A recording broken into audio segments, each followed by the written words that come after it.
Inna nahnu nuhyil mauta.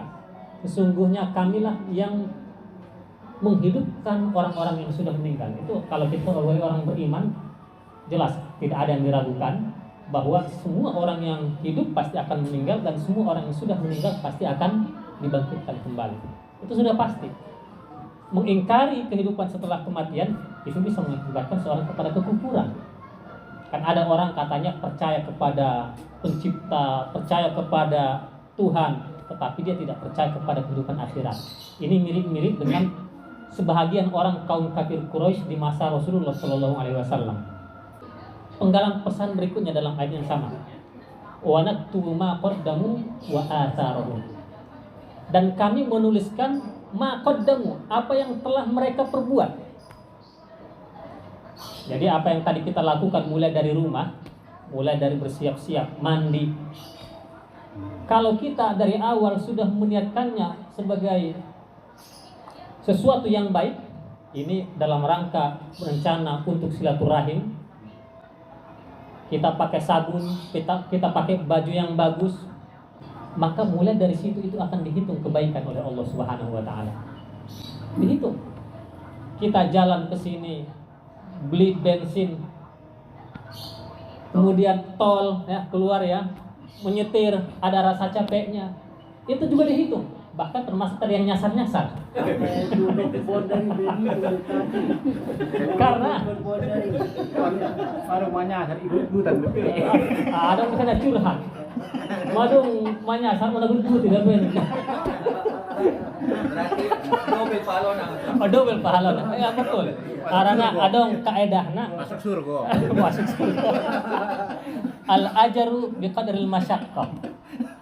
Pahala itu tergantung kesulitan yang dihadapi. Jadi kalau orangnya dekat sini ya dia tetap dapat pahala. Cuman ternyata yang ada di bojong sana, dia tetap mendapatkan pahala tapi lebih banyak. Apalagi yang sepong.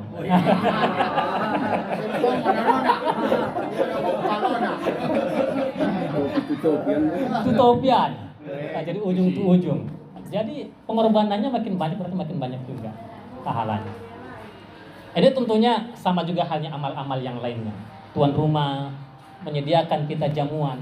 Mulai dari tadi malam ini disiapkan.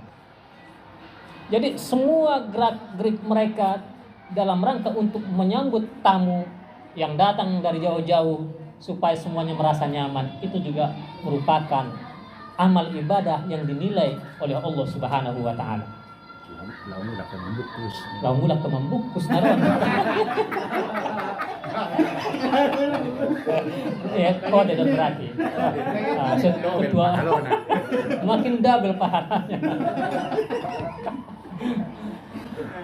Jadi itu semuanya adalah amal-amal ibadat. Ini kan hal-hal yang sepele ya. Kelihatannya sederhana saja. Tetapi di sisi Allah Subhanahu wa taala ini semuanya dihitung. Karena dikuatkan juga oleh ayat yang lain, "Famay ya'mal mithqala dzarratin khairan yarah wa may ya'mal mithqala dzarratin syarran yarah."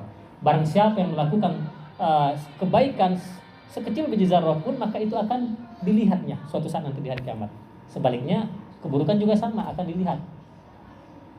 Lalu bagaimana dengan amal-amal ibadah yang lain yang luar biasa? Tadi kita baca Yasin, tentunya dinilai. Kita sholat dinilai, ya. Silaturahim seperti ini dinilai oleh Allah Subhanahu wa taala. Lalu berikutnya ada lagi wa asarahum, jejak-jejak mereka. Asar itu peninggalan-peninggalan. Ini lebih khusus lagi tentunya. Kalau tadi itu umum, maqaddamu, apa yang mereka lakukan. Kemudian wa asarahum, asar di sini adalah bekas yang mereka tinggalkan atau jejak-jejak kehidupan yang mereka tinggalkan. Jadi di sini menurut Imam Ibnu Katsir, seperti halnya ibadah kita, kebaikan kita yang dicontoh oleh orang lain. Sebagaimana hadis Nabi, man sanna fil Islam sunnatan hasanah falahu mithlu ajri fa'ilihi. Barang siapa yang melakukan sunnah dalam Islam, sunnah yang baik, maka dia akan mendapatkan pahala yang didapatkan oleh orang yang melakukannya nantinya. Jadi artinya kan dia mencontohkan yang baik, lalu kemudian orang mengikutinya. maka orang yang mengikutinya mendapat pahala, tapi dia tadi yang diikuti, yang melakukannya pertama kali juga mendapat pahalanya. Ini keteladanan, contoh yang baik. Lalu bagaimana dengan ilmu yang diajarkan? Iya, Rasulullah kan qudwah hasanah, contoh yang baik bagi kita. Maka luar biasa, tidak bisa kita hitung betapa luar biasanya pahala yang akan didapatkan oleh Rasulullah Shallallahu Alaihi Wasallam dari keteladanannya saja. Belum lagi keilmuan ilmu ajaran agama yang diajarkannya kepada umatnya. Maka para ulama juga demikian. Maka oleh karena itu disinilah kita pentingnya menghormati para rasul, para ulama yang mengajarkan kita keilmuan. Lalu ada lagi yang menyebutkan di sini antaranya selain daripada sunnah hasanah tadi itu, ini tentunya termasuk juga nanti wakaf di sini. Wakaf, apa yang kita keluarkan ya, berupa harta kita untuk wakaf masjid atau wakaf untuk umum bahkan. Jadi contohnya, wakaf itu kan tidak hanya untuk masjid ya.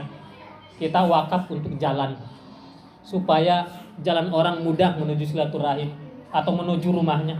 Itu juga wakaf. Tetapi ada juga satu hadis Rasulullah SAW terkait dengan athar di sini. Dulu di masa Rasulullah SAW ada satu suku namanya Bani Salamah. Bani artinya suku ataupun keluarga. Salamah ya nama sukunya. Ini Bani Salamah ini ada di Madinah. Mereka ini lumayan jauh rumahnya dari Masjid Nabawi. Karena mereka ingin dekat dengan Masjid Nabawi, ingin dekat dengan Rasulullah SAW. Kebetulan di sana ada juga lahan yang kosong. Maka mereka pun ingin pindah ke sana. Tapi sebelum ini rumah-rumah dipindah, peralatan dipindah, ternyata Rasulullah SAW dapat kabar tentang rencana kepindahan mereka. Maka Rasulullah SAW bertanya kepada mereka, "Balaghani, sampai kepada saya berita," kata Rasulullah SAW, "annakum turiduna an tantaqilu ilal masjid, qurbal masjid." Saya dapat kabar bahwa kalian ini ingin pindah ke dekat masjid. Maka para sahabat ini dari Bani Salamah menjawab, "Iya betul ya Rasulullah." Maka Rasulullah SAW mengatakan, Diyarukum ya Bani Salamah, fa inna atharakum tuktab." Karena sesungguhnya jejak-jejak kaki kalian itu dicatat. Masya Allah. Jadi Bani Salamah ini rumahnya, perkampungannya jauh dari masjid. Itu kalau mereka ingin sholat jamaah harus datang jauh. Hitungan ya kalau kita mungkin 5 menit nggak cukup. Karena Madinah itu kan luas. Luas Madinah. Bahkan saking luasnya Madinah itu ada yang mengatakan kalau ada orang yang di ujung Madinah sana ingin datang ke masjid, dia jalan kaki itu bisa sampai hitungan jam. Tetapi menariknya para sahabat yang ada di perkampungan-perkampungan yang lain itu saking inginnya sholat jamaah bersama Rasulullah, meskipun 1 jam, 2 jam, mereka tetap ingin datang ke masjid. Nah ini mereka di setiap langkah mereka menuju masjid itu dihitung. Nah ini tuan rumah, masjidnya coba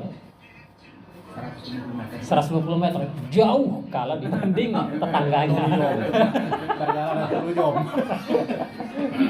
Jadi setiap langkah dari tuan rumah menuju masjid itu dihitung.